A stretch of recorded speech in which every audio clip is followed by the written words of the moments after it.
Bienvenidos amigos de Five Reasons Sports Network a otro episodio de El Hit Podcast. Tenemos noticias. Alejandro Villegas quien les habla, Ricardo Montes de Oca. Finalmente una semana en la que ocurrieron cosas no muy buenas para el Miami Heat, o no del Miami Heat, mejor dicho, ni buenas ni malas, nada del Miami Heat. Pero igual vamos a estar discutiendo el cambio a Cleveland de Donovan Mitchell. ¿Cómo estás, Villegas?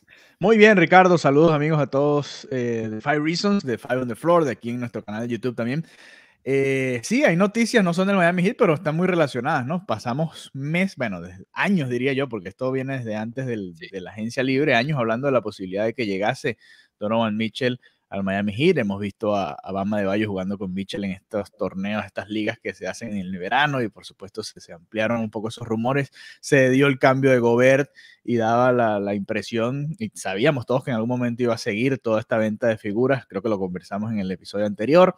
Y bueno, se dio, pero se dio de una manera un poco sorpresiva, ¿no? Un equipo que quizás no estaba en el tapete para muchos, sí. Pero bueno, con una cantidad de jugadores y de picks además que son una locura y que obviamente te dan a entender que el Miami Heat realmente prácticamente nunca tuvo una oportunidad y quizás ni se interesó en este tipo en esta transacción precisamente con Donovan Mitchell. ¿Te sorprendió? Evidentemente Cleveland, yo creo que eso lo podemos dar por sentado. A todos nos sorprendió que haya sido Cleveland el destino de Donovan Mitchell. Pero ¿te sorprendió el paquete que tuvo que ceder los Cavaliers? ¿Lo ves que fue poco? ¿Crees que fue mucho? ¿Crees que estuvo bien? ¿Te sorprendió eso? Lo que pasa es que con quién lo comparas. Si lo comparas con el que recibieron por Gobert, por ejemplo, tiene sentido, ¿no? Si lo comparas con otros paquetes que han recibido otros equipos por jugadores de este estilo, pareciera mucho, ¿no? Y pareciera que hay equipos que no se hubiesen arriesgado a hacer algo así. Por eso cada agencia libre tiene sus peculiaridades, y en esta que no había nada, prácticamente, no había prácticamente nadie afuera, lo que habían eran rumores, ¿no? Y peticiones puntuales de ciertos jugadores.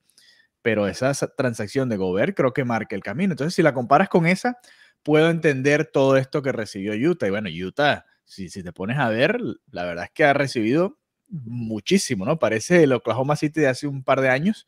En teoría, bueno, en unos años deberías volver a ser bueno si hacen las cosas bien, que sabemos que no es fácil porque se tienen que alinear muchas cosas. Pero no sé, depende con qué lo compares. Si lo comparas con este mercado, no, ese es el precio que se está pagando. Por eso cuando la gente y los aficionados del Miami Heat le reclamaban, o hay mucha gente molesta en redes sociales que sigue al equipo y le dice, bueno, pero es que no han hecho nada, no han intentado nada, pero es que ¿qué puede dar el Miami Heat? O sea, ¿qué tanto va a dar el Heat para mantenerse competitivo y a la vez poder adquirir una estrella de este tipo? Porque Mitchell no es una superestrella como es Durant. Sí. Es una estrella, sí, es una estrella de la NBA, como hay muchas en la NBA, pero no es una superestrella, no está en el top 10 de la liga, ni mucho menos. Entonces, hay que entender el mercado y entender la posibilidad real que tenía Miami de hacer un movimiento de este tipo, y creo que vemos que no estaba realmente dentro de lo factible, ¿no? Yo creo, Villegas, que, a ver, yo puedo entender, porque yo también la siento, la frustración tal vez del Heat de no haber obtenido a Donovan Mitchell, a Kevin Durant, a Kyrie Irving, a Bradley Beal, a Giannis. Pero no se te quita un poco ahora sabiendo que ya pasó, que ya se dio y ya no está ni siquiera la posibilidad. Te olvidas de eso. Desde el primer episodio oficial, porque evidentemente hicimos unos cuantos en la postemporada, pero el primer episodio oficial del Hit Podcast, yo te he mencionado, yo soy un poco pesimista con lo que vamos a ver del Miami de este año. Antes de las opciones de Mitchell, antes de las opciones de Durant, porque, a ver, 2 más 2 son 4, Villegas. El Heat estuvo cerca de la final, pero los rivales están mejor y tú estás peor, ya. Todo se reduce a eso. Insisto, vamos a analizar, porque lo vamos a hacer, el por qué el Miami no fue por Mitchell, por qué no se dieron a Bam Adebayo, que parece haber sido la piedra angular, lo que estaba pidiendo Brooklyn en todo caso por Kevin Durant, porque el Miami no hizo otras cosas. Pueden ser entendibles en ciertos puntos, pero la realidad es una, y la realidad es que tú no eres mejor equipo que el del año pasado, por lo menos en teoría, porque evidentemente la práctica aún no comienza, Villegas, aunque ya estamos cerca. Pero en teoría tú no eres mejor equipo y los rivales ni siquiera que quedaron igual, no, están mejor. Entonces, evidentemente, estamos hablando de un equipo del Miami Heat que estuvo cerca de la final, a centímetros, que fue el primer sembrado de la Conferencia del Este, y que este año yo creo que si queda de cuarto lugar debemos aplaudir, porque la verdad es que es así. Bueno, y hablando de ese cuarto lugar, que creo que es lo que conversábamos en el episodio anterior, ¿no? La expectativa que puede haber con respecto a este equipo. Donovan Mitchell no solo se fue a otro equipo, sino que se fue a un rival en la Conferencia del Este. La Conferencia del Este. ¿Te acuerdas cuando hace como 5, 6, 7 años, creo que quizás hasta menos, la Conferencia del Oeste era la poderosa, ¿no? Era donde había 5... ¡Oh! Saludos a los amigos de la poderosa aquí en Miami. Que sé que nos escuchan también. Para el que no es, aquí hay una radio hispana en Miami llamada La Poderosa. Exacto. Entonces, saludos a los amigos que sé que nos escuchan por ahí también. Ajá. Parecía que esa era la conferencia fuerte, ¿no? Que era fácil el que llegara del este, bueno, sí, podía. ¿Te acuerdas los años que LeBron y los Cavaliers llegaron varios años a la final? En teoría, esos años la conferencia del este era la conferencia. Los equipos fuertes le huyen a LeBron, parece. Puede ser, puede ser. Ha tenido esa suerte, entre comillas, LeBron James. Puede ser, lo podemos analizar ya después que LeBron se retire. No creo, igual tiene mucho talento y tiene mucho mérito haber llegado a todas esas finales, ¿no? A pesar de que ha perdido la mayoría. Pero a lo que voy, el Miami Heat ahora tiene en la conferencia muchísima más competencia, ¿no? Y a ver cómo te sientes con respecto a esta llegada de Donovan Mitchell a Cleveland, que Cleveland el año pasado es un equipo que estuvo ahí, estuvo peleando por entrar en la postemporada, muy joven, muchas figuras, además mucha altura, ¿no? Recuerdo haber ido un par de juegos contra Cleveland, de esos que me dejan ir aquí en Five Reasons. No, ve tú al de Cleveland. Y cuando esos partidos de Cleveland... Ya no va a ser así.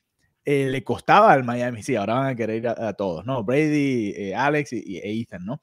Le costaba, le costaba al Miami Heat por la altura de Cleveland, y ahora un reto interesante porque también van a contar con Donovan Mitchell, así que... Y fíjate, acabas de dar en el clavo de algo que fue lo que mencioné en el aspecto general, en el plano general. Los equipos largos, altos, siempre le ha costado a Miami, ¿no?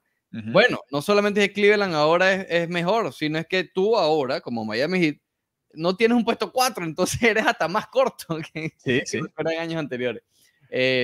Mira. Sí, aquí queda la duda también, ¿no? ¿Qué paso puede dar Jurseven, por ejemplo? Un jugador como Jurseven. Porque acuérdate, Ricardo, aquí esto es muy interesante. Antes de comenzar la temporada pasada, que egocéntrico, ¿no? Lo que voy a decir es muy interesante. A ver. Antes de comenzar la temporada pasada, no había mucha fe ni en Max Strus ni en Gabe Vincent, por ejemplo. Eran dos figuras que venían, sí, se habían ganado un puesto en el roster, habían jugado algunos minutos, pero no se veía como que pudiesen ser jugadores que pudiesen aportar realmente mucho en la postemporada o durante la temporada regular. Y al final terminaron siendo claves, ¿no? Uno titular y el otro con minutos muy importantes. Mucha gente en la postemporada pedía a Gabe Vincent incluso que fuese titular y que Kyle Lowry viniese desde el banco por la situación particular que se está viviendo en ese momento. Entonces, quizás esto también es parte de lo que está viendo el Miami Heat, ¿no? El crecimiento que se pueda dar de algún tipo de estos jugadores, el propio Highsmith o Jurseven, que ya ha visto creo que más minutos y tiene más experiencia que Highsmith en la cancha. O Caleb Martin también, otro que el año pasado nos sorprendió y se ganó también el cariño de la afición por eso. Y el contrato, porque creo que él empezó con el contrato de 2 vías, ¿no? Sí. Y ahora ya tiene billete. Lo que pasa es que yo creo que sería un error, Villegas, esperarlo. Es decir, el Miami nos ha mal acostumbrado en cierto punto en los últimos años de descubrir talento de donde no hay. Pero eso no es normal. Sí. No es tan fácil como quizás lo hace parecer. Entonces, asumir que Jurseven de repente, insisto, Jurseven el año pasado fue uno que salió de la nada y contribuyó en grande en la ausencia de Bam Adebayo. A la gente se le olvida que Bam Adebayo se perdió ¿cuántas? Como 6 semanas, creo, sí. Sí, algo así. Exacto. Y Jurseven estuvo bien, o sea, se convirtió en una máquina en cierto punto de dobles, ¿no? Pero asumir que él es la solución, y si lo es, de acuerdo, bienvenido. Pero yo creo que como franquicia, el Miami Heat cometería un error asumiendo que él es la solución del puesto 4. Empezando porque se jugaría un baloncesto de los 90, básicamente, con Jurseven y Bam Adebayo en la cancha, no lo veo. Y Spoelstra se ha visto reacio a hacerlo durante años anteriores, cuando ha tenido dos jugadores de perfil similar, ya sea Whiteside, ya sea Adebayo, ya sea hasta en su momento Myers Leonard y Amar Stoudemire. O sea, fue el último, creo que Leonard, el que recibió esa oportunidad, porque durante la temporada regular lo hizo, pero después en la postemporada dejó de hacer eso, ¿no? ¿Y cuánto tiempo realmente es que coincidía en cancha? 6 minutos tal vez, siendo exageradísimo yo creo, por juego. Pero bueno, en fin, es una carencia importante del Miami Heat que vamos a estar hablando a lo largo de las semanas, porque honestamente no creo que se vaya a solucionar de aquí a la fecha límite de cambios de mitad de campaña. Pero me preguntabas por Cleveland. Cleveland, a ver, todo el mundo asumía, hablaban de Miami, pero realmente los Knicks son los que realmente deben estar más dolidos. Más molestos, claro, claro. Que Mitchell llegara a los Knicks, yo como equipo, como hablando del Miami Heat, me preocupa menos Mitchell en los Knicks que Mitchell en Cleveland, por lo que ya tú decías. Cleveland el año pasado mostró destellos por parte importante de la campaña, estuvo coqueteando con el cuarto o quinto lugar de la Conferencia del Este, y evidentemente es un equipo mejor. Todavía no ha sido probado de verdad. Donovan Mitchell es un tipo probado, ¿ok? En postemporada, pero no es probado como líder de un equipo, porque él creció junto a una generación del Jazz de Utah, junto a Rudy Gobert. Es muy fácil hacer todo lo que hace Mitchell con un tipo, con el mejor defensor del año. ¿Cuántas veces lo ganó? 3 veces, ya ni me acuerdo cuántas veces lo ganó Gobert. Ponemos a la productora a buscarlo. Ya lo Bogdanovich estuvo por allí, es decir, parte de una estructura que fue creciendo dentro del Utah Jazz. Ahora él llega y le dan las llaves de la franquicia. Dale, seguimos, por más que tenga un equipo bien estructurado y prometedor, sobre todo con Garland ahí, con Allen, que va a ser responsable principalmente de las labores defensivas. La verdad es que Mitchell es el hombre ahora de Cleveland, sin lugar a dudas. Entonces, es un equipo que falta, que hay que verlo, es decir, es un equipo poco probado, pero vaya que con muchísimo talento, ¿ok? Que va a competir mucho en la Conferencia del Este. ¿Hasta qué punto? No lo sé, porque realmente, como lo decías hace unos minutos, el Este luce espectacular, es decir, parece que hay quizás dos tiers, como llaman, dos grupos. Está arriba el de Milwaukee, el de Filadelfia, Boston. A mí me cuesta meter a Brooklyn, hay que meterlo como en un grupo solo, porque Brooklyn, si todo sale bien, sabemos que tiene lo necesario para ser campeón, Villegas. O sea, sí, claro. Bueno, sí, para estar en la pelea, en teoría, por lo menos, sí, por lo menos semifinales de conferencia, sí. En teoría, exacto. Claro. Para estar por lo menos entre los 2, 3, 4 mejores equipos del Este. Pero sí, insisto, les ha costado tanto en los últimos años que yo lo pondría en un grupo aparte. Y Miami tiene que estar ahí entre los 4 o 5. Después está Cleveland, Chicago, Atlanta, que son equipos que van a competir. Y probablemente se me esté escapando otro por allí. Estoy apelando a la memoria. Bueno, quizás, no sé. ¿Dijiste Chicago? Sí, dije Chicago. Sí, Indiana. Entonces, estamos hablando del Nueva grupo York. de 4 que mencioné, más Brooklyn, 5. ¿Ok? Uh-huh. Cleveland, Atlanta, Chicago. Estamos hablando de 8 sólidos. No hace mucho era Orlando el octavo sembrado que clasificaba de retruque básicamente a la postemporada. No, ahora son 8 fuertes. Y cuidado, Washington por ahí no se escabulle en el play-in, cómo le vaya a Bradley Beal y toda esta gente. De los que bueno, creo que el que te faltó de ese grupo fue Toronto. Toronto, por supuesto. O sea, estamos hablando de 9 equipos sólidos. Sólidos. Que de esos 9, por lo menos 8, por lo menos 7, porque no sé qué tanto haya mejorado el propio Toronto, pero por lo menos de esos 9, 7 mejoraron considerablemente. Sí, el Uno décimo de los que no mejoraron, el Heat y Toronto. El décimo que clasificó el año pasado fue Charlotte, de ese grupo que mencionaba. Charlotte es otro que va a estar más o menos en esa misma pelea. Sí, porque si te fijas, y volviendo a la fuerza de cada una de las conferencias, el año pasado New Orleans clasificó de octavo jugando 10 juegos por debajo de 500. Imagínate. Exacto. Imagínate. En cambio, Charlotte, que fue el décimo del este, terminó 4 juegos por encima de 500. Habla un poco del nivel de la conferencia, ¿no? Cuidado con New Orleans este año en el oeste, pero bueno, ese es otro tema completamente aparte. Es un equipito así como Cleveland que puede estar... Cuidado. Sí. La conferencia del oeste también, evidentemente nosotros, el Hit Podcast, hablamos de la del este, ¿no? Evidentemente. Sí, pero en su momento hablaremos de la del oeste que tiene también su... También, pero es que también cuando hagamos la previa a la temporada, hay que hacer una previa del oeste también, ¿no? Por supuesto. Hay mucha gente que sigue toda la NBA, así que el oeste también va a tener su cariñito aquí. Sí. Con respecto al Heat, Villegas, hablando en particular de ellos, yo creo que ahora tiene que venir la extensión de contrato de Tyler Hero. Ya. Porque hasta, o sea... No tengo los detalles con respecto al cap, pero si se hace ya, entra y afecta al Miami Heat con respecto a la situación. Ese creo que puede ser uno de los limitantes, ¿no? Sí. Porque entiendo que con la contratación, entre comillas, de Udonis Haslem, estaban casi al límite, ¿no? Unos 200,000 por debajo o algo por el estilo. No sé si la extensión de Tyler Hero, ojo, y no sé si se puede hacer esto en la NBA, lo he visto en otros deportes, que la extensión se haga a partir de la temporada que viene, no esta, sino la que viene, y a partir de ahí, bueno, se maneja de otra manera. Así también se hace. Sí. Así que puede ser. Porque creo, y lo estoy buscando ahora mismo, si mal no recuerdo, la de Adebayo propiamente empieza en esta temporada. O empezó la pasada, pero también se dio así. O sea, se firmó en un momento en el que todavía ganaba muy poquito. Correcto. Y después, este año, exacto, la firmó después del 2020, ¿correcto? Que el Miami Heat, después de la final. Después de la final, correcto. Y él ganó, fue el año pasado, saltó de 5 millones a 28. ¡Oh! ¡Qué lindo ese salto! Saltó a 30, y después a 32, después a 34, imagínate tú. Ojalá nos pase algo similar, Ricardo. Ojalá nos pase algo similar. Sí, entonces yo creo que con la extensión de Hero no entra en la conversación, por lo menos de manera directa, el tema del tope salarial, como sí lo sería, porque además es un jugador que ya está en el equipo, están todos los derechos y todo este tipo de cláusulas y eso que ayudan a aliviar y a permitir este tipo de extensiones para que los jugadores se queden en los equipos, que eso es lo que la NBA intentó ponerle un punto de énfasis después de lo de LeBron James.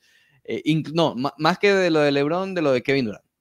Que empezaron... Sí, un mercado pequeño que le cuesta mucho, ¿no? El mercado de Oklahoma, que pudiese competir con los grandes que hay en la NBA, por supuesto no se iba a dar. Entonces hay incentivos para que se mantengan y sobre todo los novatos.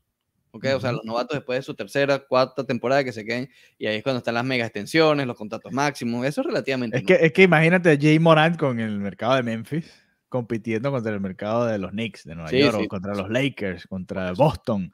Es injusto, por supuesto, claro. Sí. Y ha funcionado, porque Antetokounmpo se ha quedado allí, se quedó en Milwaukee, que yo creo que era como el punto principal allí. Mírame, estoy viendo una noticia, Villegas, no tiene nada que ver, pero seleccionaron a un lanzador derecho aquí en el béisbol de Grandes Ligas, llamado Bryce Montes de Oca. tu primo. Sí. No, Bryce. Bueno, te voy a tener que llámalo y recuérdale que tiene familia aquí en Miami. No creo que sea de Canora, pero bueno, no creo que sea los Montes de Oca de Canora. Bueno, pero sí, Villegas, como te decía, yo creo que ese es si me preguntas cuál es el próximo paso del Miami Heat, creo que debe ser ese. Lo merece. A ver, yo creo que Tyler Hero, por motivos cualesquiera, se le ha querido quizás disminuir un poco su valor, ¿no?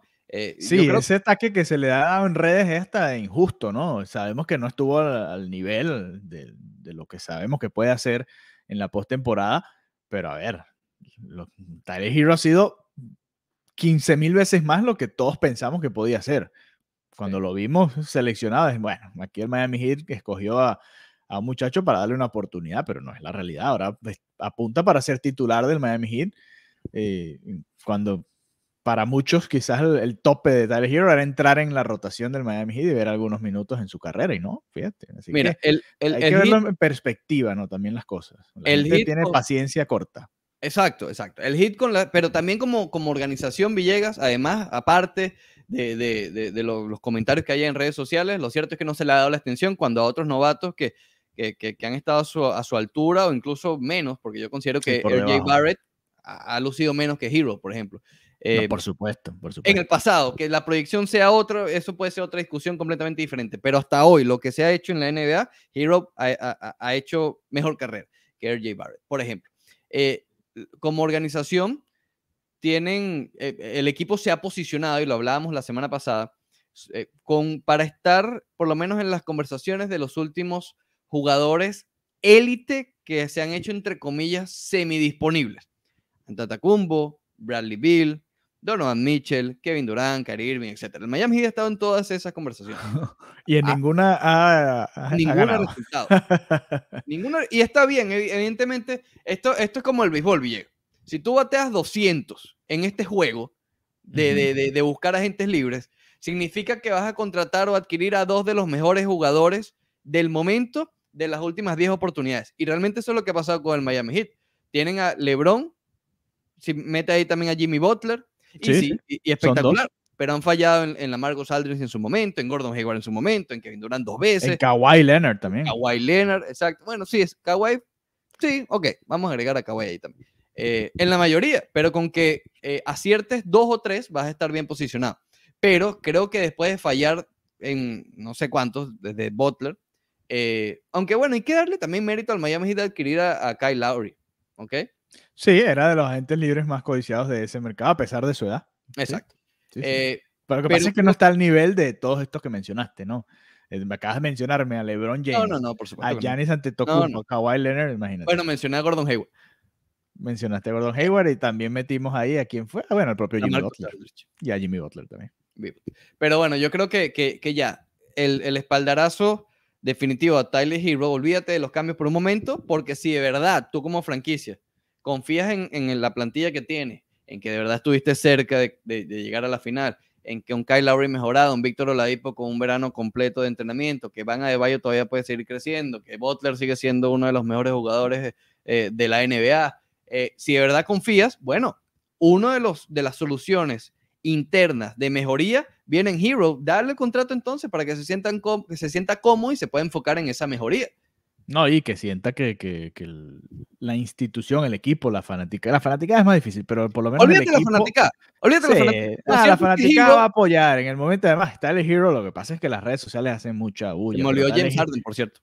James Harden es otro. Tyler Hero es de los favoritos de la afición del Miami. Cuando vas a la American Airlines Arena, se siente la electricidad cada vez que entra Tyler Hero. Lo que pasa es que en redes... Sí, y la gente se vuelve loca. Lo que pasa es que en redes los poquitos que hay son escandalosos. Pero es así, ¿no? Y se merece ese espaldarazo después de ganar el 6º hombre del año. Tienes que hacerlo. Tienes que hacerlo porque no puedes darte el lujo de perder a Tyler Hero, porque en teoría es gente libre pronto, ¿no? Tú sabes que con Hero ha pasado algo muy extraño. Yo no sé por qué. Yo creo que eso no solamente con el Miami Heat. Debe ser que tiene ese aura, Villegas, no sé. Saludos a la señora Aura. Sí. A pesar de que fue seleccionado en el puesto 15, creo que Adebayo fue el 14 y él en el 15. En fin, ser seleccionado en un puesto en el draft, o 13, 14, algo por ahí, que no requiere o que no te va a perseguir esa presión que sí te perseguiría si eres elegido en los primeros 5. Yo siento que Tyler Hero ha tenido esa presión. Sí, pick número 13 fue Tyler Hero. Creo que por eso usa el 14, ¿no? Tyler Hero usa el 14. No sé, Villegas, esa mesa sí, ahí sí no te acompaño en esa aventura. Exacto. Él, a pesar de haber sido seleccionado en ese pick, que no es alto. Usa el 14 y creo que es por eso precisamente. Ok. Lo mismo con Adebayo, también está por ahí, es más o menos la misma historia. Exacto. Es más, creo que Adebayo es el 13, entonces creo que están al revés. Están al revés. Lo que pasa es que es como una motivación que hay 13 que escogieron por delante de mí, yo soy el 14. Bueno, okay. Es algo que va más allá. Tú sabes cómo es el Miami Heat, que siempre es como nosotros contra el mundo, ¿no? Pero fíjate, el primer año, quizás los primeros meses, Tyler Hero sí salió de la nada. Fue la sorpresa agradable, el pick en el draft, el tiro aquel con el robo y triple, creo que fue, contra los Sixers para definir ese juego, espectacular. Pero después vino la pandemia y todo esto. En la postemporada había cierta presión sobre Tyler Hero. Bueno, vamos a ver ese muchacho y tal. Al año siguiente, por lo hecho en la postemporada, la presión fue incrementándose aún más. No, pero Hero, Bubble Boy, ¿te acuerdas? Le decían que de la burbuja. Sí. Y el año pasado igual, a pesar de que bueno, y acuérdate que lo pusieron de titular y no funcionó muy bien. Entonces... Comenzando, lo que pasa es que también el Miami Heat ese año hizo unos movimientos y lo pusieron de titular, pero ¿con quién, no? Sí, exacto. Entonces, pero después, exacto, en la postemporada fue una serie nada más, 4 juegos, pero no lució. El año pasado volvió la presión porque está desde la banca, será que dar el salto, estaba la interrogante con James Harden, todo este tipo de cosas. Respondió después en la postemporada, no lo hizo tan bien y otra vez encima. Es decir, Tyler Hero ha tenido una presión encima que realmente yo creo que ningún pick número 14 o 13 en el draft. Sí, nadie. Bueno, y podemos decirlo exactamente lo mismo de Adebayo. Fue el número 14 también, pick número 14 de Adebayo. Y también... Yo creo que ha habido más presión con Hero que con Adebayo, si te soy sincero. Sí, pero es que acuérdate que Adebayo te aporta en muchas otras cosas, ¿no? Con Tyler Hero usted tiene que hacer punto, compadre. Con Adebayo está, bueno, tú no haces tantos puntos, pero la defensa de Adebayo sabemos que es élite y pudo haber sido el defensor del año el año pasado. Sin duda, debió. Exacto. Con Hero compadre, si usted falla en lo que hace mejor, que es la ofensiva. Aunque ha mejorado mucho en la defensa. A ver, no es un defensor élite, pero yo creo que el Heat se conforma con que el hombre pueda mantenerse en cancha. Sí, ¿sabes? Claro, que no sea un estorbo en defensa, ¿no? Duncan Robinson nunca logró eso. No lo ha podido lograr, vamos a ver, está trabajando supuestamente en esta temporada, vamos a ver. Bueno, no sé, pero a lo que voy es que creo que hay que darle ese espaldarazo como franquicia a Tyler Hero para que se sienta, para que le digan, ok, compadre, olvídate, el hombre estaba envuelto en rumores de cambio desde hace años. No, ya debe estar acostumbrado, ni le afectará, digo yo. Sí, claro, pero una vez que te... Además, el hombre tiene otras preocupaciones ahorita en la vida, ¿no? Sí, sí. Bueno, no, Villegas, sí, evidentemente, alguna que otra. Pero entre ellas, a pesar de que no le han dado la extensión de contrato, pagar la FPL no es parte de su problema, a pesar de que es suyo. No, y la gasolina, nada de eso, no está preocupado por eso. No le importa la gasolina. Pero, Dios mío. Pero sí, evidentemente, claro que le importa. Si no estuviera en redes tuiteando cosas. Sí, estuvo tuiteando, respondiendo, pero está bien. Los jugadores también tienen que expresarse. Está bien, está bien. Sí. Esa es otra motivación para Tyler Hero. Demostrarle a toda esa gente que no es la mayoría, insisto, pero que está ahí, que bueno, que él se merece ese contrato y se merece ese puesto como titular. A mí no me preocupa Tyler Hero como tal. Porque yo incluso. Tiene 22 años todavía. No, es joven, claro. Lo que pasa es que ahora la NBA se ha vuelto tan joven que llega un punto en el que, bueno, no, 22, 23 no sirve, bueno, siguiente, y así vas. El ciclo es mucho más rápido ahora. A mí lo que me preocupa de verdad, y yo sé que Eric Spoelstra es muy bueno, Guillermo. Eric Spoelstra llevó a la postemporada un equipo con Winslow, con Richardson, a esa era el equipo compitió. Iba a la postemporada un año sí, un año no. Casi llegó a la final de conferencia también, con ese más o menos ese núcleo. Llegó casi al final. Estaba empezandito el núcleo, fue el año que Chris Bosh ya se fue, pero igual estaba esa incertidumbre. ¿Te acuerdas que había la polémica en plena postemporada? Que Chris Bosh quería regresar en los playoffs. Y no lo dejaban. Entonces, Eric Spoelstra es muy bueno. Entendiendo eso, yo sé que el Miami Heat va a estar, no sé si primer lugar, ¿ok? Pero va a ser un equipo competitivo de aquí a la fecha límite. Pero la verdad es que quizás las habilidades de Spoelstra como técnico y la sabiduría y la estrategia o lo que sea como lo quieras llamar, va a esconder una debilidad importante, Villegas. Y lo hablábamos por encimita cuando conversábamos sobre Cleveland. La NBA hoy por hoy es de tipo Antetokounmpo. Gente larga que pueda jugar puesto 4, puesto 5. Miami no tiene esa gente, porque incluso Adebayo es el único de más o menos esas características. Exacto, y con todo y eso no es. No es tan alto, es lo que quieres decir, ¿no? No, es que no es tanto lo alto, porque Brook López es altísimo. Pero no es tan atlético como... Pero no es un tipo exacto, que tipo Antetokounmpo, hay varios así, ¿ok? Pero después de Adebayo... Oye, has dejado fuera el MVP de 2 temporadas consecutivas, ¿a ti no te gusta Jokic? No, tú sabes que yo con Nikola Jokic, mi relación con él... Porque hablamos de estrellas y en ningún momento mencionas a Jokic. No me gusta como... es un caballo, es un monstruo, 2 veces MVP, pero no me gusta ese...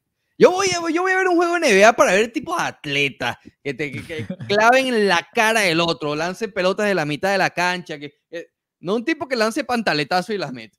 Eso es lo que... Y pasecitos bonitos. Lo que pasa es que cuando ya lanzas tantos pantaletazos y las metes, la mayoría no son tan pantaletazos, ¿no? Son bueno, es un experto en pantaletazos, bien. Bueno, está bien. Experto en pantaletazos. Pero son tiros con una mecánica horrible, pases buenos, pero lentísimos. Yo no sé cómo la NBA, cómo los rivales no han descifrado a Jokic, honestamente. Pero bueno, no le estoy quitando mérito. Bueno, el Miami Heat es uno de ellos. No, estás loco. Jokic mata al Miami Heat. Ha metido como 2 buzzer beater, 2 pantaletazos beater. Horrible. Pero no estoy quitándole brillo a él, solo que mi gusto por el deporte no se apega a su estilo de juego. Claro. Y menos después porque además es un niño malcriado. Pregúntale a Markieff. No, todavía le duele la espalda. Niño malcriado. No, pero bueno. Bueno, entendiendo eso, cómo está la NBA hoy por hoy. Me estabas diciendo que confiaba en Spoelstra y terminaste hablando de Markieff Morris y el empujón. el Miami Heat es cero de esas características. Porque Kyle Lowry es un 1 nato, por ejemplo. Sí. Hero es un 2 nato. Tú a Hero no lo puedes poner de puesto 3 ni de puesto 1, porque uno lo intentaste hace 2 años y no funciona, es un 2. Sí, quizás en el futuro se le pueda dar otra oportunidad, pero por ahora y con Vincent ahí, Vincent sí te demostró que puede hacer. Exacto. Pero ¿qué otros jugadores pueden? El propio Oladipo puede variar un poquito entre el 1 y el 2, pero ponerlo de 3 ya está forzándolo. Entonces, a pesar de que Eric Spoelstra juega un baloncesto sin posición, la verdad es que los jugadores que tiene básicamente están pero destinados a una posición. Sí, está obligado a jugar de una manera pareciera, ¿no? En esta previa, a menos que se anime a jugar con Jurseven y Bam Adebayo. Pero ya tendremos tiempo para hablar de todo eso. Por ahora, Donovan Mitchell a Cleveland. Durant se quedó. La ciudad favorita de Ethan, Cleveland. Y bueno, a esperar. El Miami Heat prácticamente con el mismo equipo, con un nuevo Oladipo y a ver qué sucede esta temporada. Bueno, nos escuchamos la semana que viene, amigos de Five Reasons Sports Network. Hasta la próxima. Bye, bye.